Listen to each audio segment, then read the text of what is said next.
राम, जय श्री बालाजी, जय माता की। पूजा में ध्यान भटकता है, पूजा करने का मन नहीं करता है। जब भी पूजा करने बैठता हूँ चित्त नहीं लगता है। क्या कारण है? कौन सी शक्ति आपको रोक रही है? कौन सी शक्ति आपको पूजा नहीं करने दे रही है? और ये समस्या जो है दिन प्रतिदिन बढ़ती ही जा रही है। ऐसा क्यों है? किस कारण से होता है? कौन सी चीज़ें हमें रोकती हैं ताकि हम पूजा, याचना, साधना अपने इष्ट और अपने आराध्य की ना कर पाए? आज सारी जानकारी आपको इस वीडियो में प्राप्त हो जाएगी। वीडियो के एंड तक बने रहना और साथ में अगर आप चैनल पर पहली बार हो तो सब्सक्राइब कर दीजिए और 10 लोगों तक इस वीडियो को जरूर शेयर कर दीजिए ताकि जिस भी भक्त के सामने आए वो भी अपने कार्य को परिपूर्ण करे। पूजा में मन न लगने के कुछ विशेष कार्य ये हो सकते हैं। जब कोई व्यक्ति हमारे ऊपर नेगेटिविटी छुड़वा देता है या कोई काला साया या कोई गंदी मलिन शक्ति हमारे घर में या कोई कुपित वायु प्रवेश कर जाती है, तब हमारे शरीर पर अलग ही प्रकार का आभास होने लगता है। पूजा में चित्त ना लगना तो और पूजा में मन ना लगना, मन में विकार उत्पन्न होने लग जाना, मन में आपके किसी भी प्रकार का आपका ध्यान न लगना कि हाँ भाई मेरा अब ध्यान नहीं लगता, अब मेरा दिल सा उठ गया है पूजा से। तो घर की हो या बाहर की हो, नेगेटिविटी होती है, नकारात्मकता होती है। वो नकारात्मकता आपके शरीर पर, आपकी देह पर रहकर आपकी पूजा के बल को परास्त करती है, जिसके कारण आप पूजा ना कर पाओ। और अगर आप पूजा नहीं कर पाओगे तो ये आपके ऊपर हैवी हो जाएगी। इसीलिए नेगेटिविटी हमें रोकने का प्रयास करती है, तभी हमारा पूजा में ध्यान नहीं लगता है। पहली बात तो ये हो गई। दूसरी बात ये, जब कभी हम अपने इष्ट, अपने आराध्य की निरंतर पूजा करते हैं, रोजाना प्रतिदिन पूजा करते हैं और हम उनसे हमारी अपेक्षा होती है कुछ पाने की, और वो चीज़ जब हमें नहीं मिलती है तो हमारा मन किसी न किसी प्रकार से कंठित हो जाता है, दुखी हो जाता है, विकर्ण मन में विकार उत्पन्न हो जाता है कि पता नहीं मैं तेरी भक्ति पूजा पाठ करता हूँ और फिर भी मुझे पूजा के माध्यम से कोई भी मेरे रास्ते नहीं खुल रहे हैं, पता नहीं क्यों मेरे साथ ऐसा हो रहा है। फिर आप अगर मान लीजिए आपने कोई 21 दिन का संकल्प लेकर पूजा करी थी, उसके बाद अगर आपके साथ ये हो रहा है तो आपका ये होता है कि मैंने संकल्प लेकर पूजा भी करी और फिर भी मेरे साथ ऐसा हो रहा है। अधिकतर बता देना आप कमेंट बॉक्स में कहीं आपके साथ भी ऐसा ना हो रहा हो। तो अधिकतर व्यक्तियों के मन में इस प्रकार के ख्यालात उत्पन्न हो जाती हैं।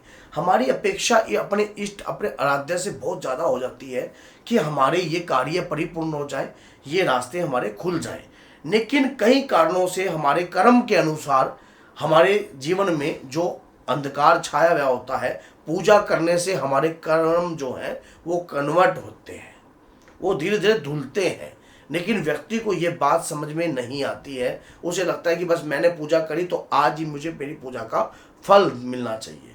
भगवान श्री कृष्ण ने गीता के अंदर स्पष्ट तौर पर इस बात का विश्लेषण किया है अर्जुन को कि तू अपना कर्म, तेरा प्रधान है, तू अपने कर्म में ही ध्यान दे, फल की अपेक्षा मत कर। फल तुझे अपने वक्त पे, अपने नियम के अनुसार तुझे प्राप्त होगा ही होगा। तू तेरा ध्यान काम है जो मैं तुझे कह रहा हूं, बस वो कार्य कर। धर्म युद्ध में तेरा काम है युद्ध करना, और तुझे उसका फल क्या प्राप्त होगा वो मैं जानता हूं। तो इसी प्रकार से भगवान सब जानी जान होते हैं। जब कभी हमारे मन में इस प्रकार की भावना उत्पन्न हो जाती है कि हम भगवान की पूजा पाठ करते हैं और उसका फल हमें प्राप्त नहीं हो पा रहा है, तो कहीं ना कहीं आप ये देखना, आपके लिए भगवान ने आपसे अच्छा सोच रखा है ताकि आप खूब तरक्की कर पाओ और अच्छी कृपा प्राप्त कर पाओ। भगवान कभी भी हमारे लिए अनहित नहीं सोच सकते। अगर कोई व्यक्ति प्रतिदिन उनका दरवाजा खड़काता है, प्रतिदिन रोज उनकी पूजा करता है, डेली कार्य उनके प्रति सोचता है, माँ दुर्गा के प्रति सोचता है, तो वो अवश्य ही हमारी इच्छाओं को पूर्ण करती हैं। वो हम उनसे बेटर तो नहीं सोच सकते। वो तो स्वयं भगवान है, वो तो स्वयं ईश्वर है। वो हमारे लिए एक रास्ता अगर बंद होता है तो भगवान 10 रास्ते खोल देता है। कभी भी पेड़ पे रहने वाला पक्षी, आंधी चले, तूफान चले, पेड़ गिरे, कुछ भी गिरे, लेकिन वो गिरता नहीं है। क्यों? जब वो एक पेड़ पर सोए हुए पक्षी की रक्षा कर सकता है तो हमारे लिए वो अच्छा बेहतर ही सोचते हैं। लेकिन हमारे मन में इस प्रकार की भावना जब उत्पन्न होती है तो हम अपनी पूजा करने को भी छोड़ देते हैं। ऐसी अवस्था में पूजा करना नहीं छोड़ना चाहिए। और संकट, अगर आपके घर में अगर कोई ऐसा संकट रहता है जिसका पूजा करने से दम घुटता है। अब आप कहोगे क्या संकट पूजा करने से भी दम घुटता है? हाँ, अगर आप घर में हवन करते हो, पूजा करते हो, शंखनाद करते हो, घंटी का उच्चारण करते हो तो संकट का जो है दम घुटता है। घर में धूनी करते हो, कंटिन्यू कपूर का आप घर के अंदर उजागरण करते हो तो उस दौरान भी संकट जो है आपके घर में, उससे घबराहट होती है, उसे घुटन महसूस होती है।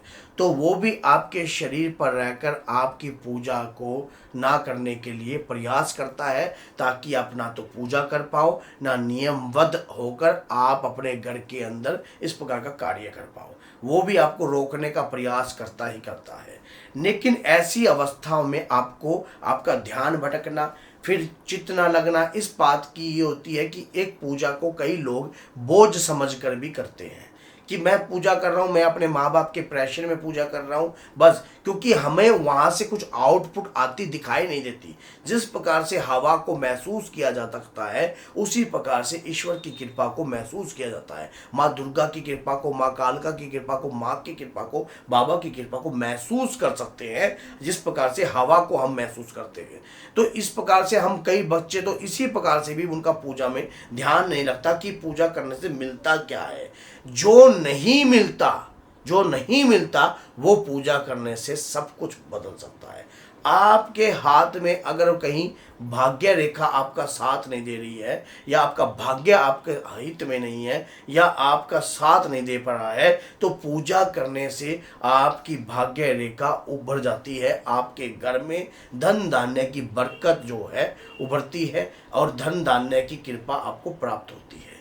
क्योंकि जीवन में कुछ रास्ते ऐसे होते हैं जो हमें दिखाई नहीं देते, लेकिन उनकी कृपा हमें जरूर प्राप्त होती है। ये परमात्मा की कृपा से ही होता है। जब जिस बच्चे को ये प्राप्त होने लग जाए कि वाकई में ही पर ईश्वर की पूजा करने से, भगवान की पूजा करने से हमें ये प्राप्त होता है, तो हर कोई पूजा करने नहीं लग जाएगा, हर कोई नहीं करने लग जाएगा। जो चीज़ छुपी हुई है, भविष्य की कृपा, मान लीजिए हमारे पुराने कर्मों को धोती है भक्ति। जो पुराने कर्म है, पाप कर्म है, कुछ भी है, जो हमारा पुरुषार्थ अर्जित होता है, उसके दौरान हमारा जन्म जो है निर्धारित होता है कि हम किस जन्म में जाएंगे और किस व्यक्ति के घर में हम जन्म लेंगे। ये सब जितना भी कार्य है, भक्ति, पूजा पाठ करने वाले व्यक्ति को अवश्य ही प्राप्त होता है नियम के अनुसार।